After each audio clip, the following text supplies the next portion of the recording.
Lilith Ashcarol. In the shimmering expanse of the crystal desert, beneath a sky of fractured lapis lazuli, Lilith Ashcarol curated the memories.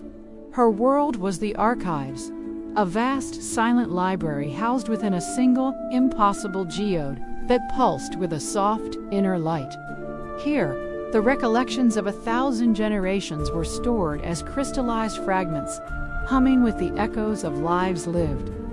Lilith's duty was to tend to these echoes, to prevent them from fading into the desert's silent hunger. Yet, her own core conflict was a hollow stillness within her, a nagging sense that for all the memories she preserved, she possessed none of her own worth keeping.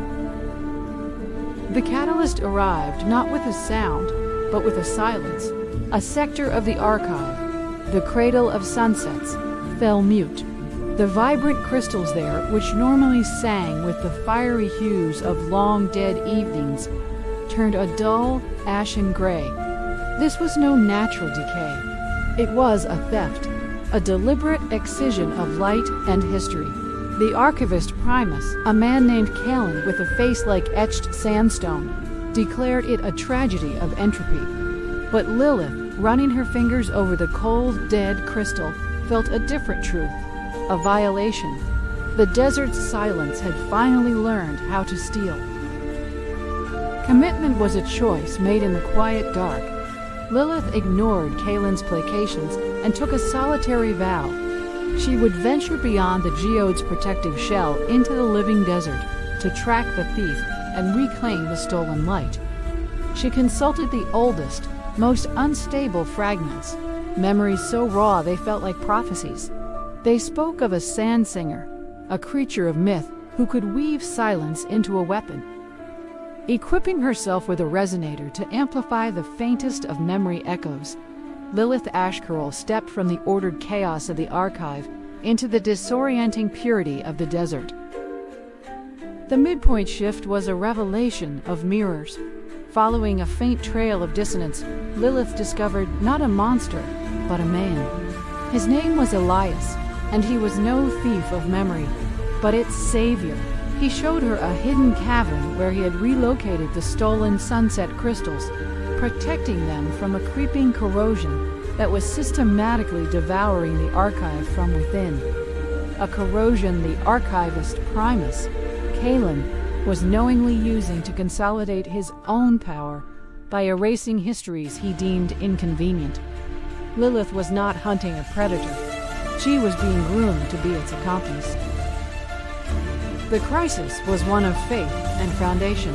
Returning to the archive to confront Kalen, Lilith found herself isolated. He had anticipated her discovery. With smooth, poisonous words, he twisted her absence into desertion and her findings into madness, turning the other archivists against her. Her access to the memory crystals was revoked, her resonator confiscated. Surrounded by the very history she had sworn to protect, Lilith was now utterly alone, branded a heretic in her own home, with the true enemy sitting enthroned in the heart of the light.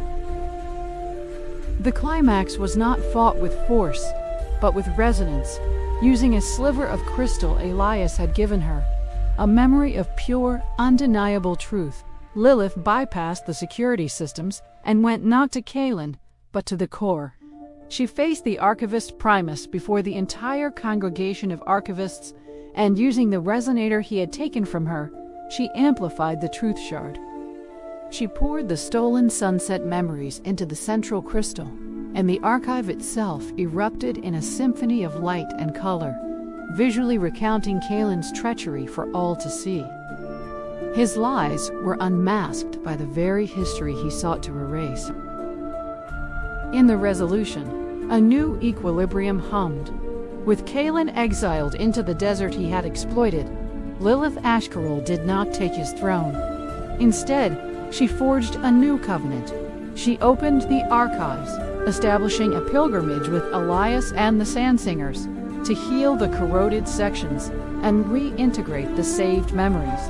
The library was no longer a silent tomb, but a living, breathing chronicle.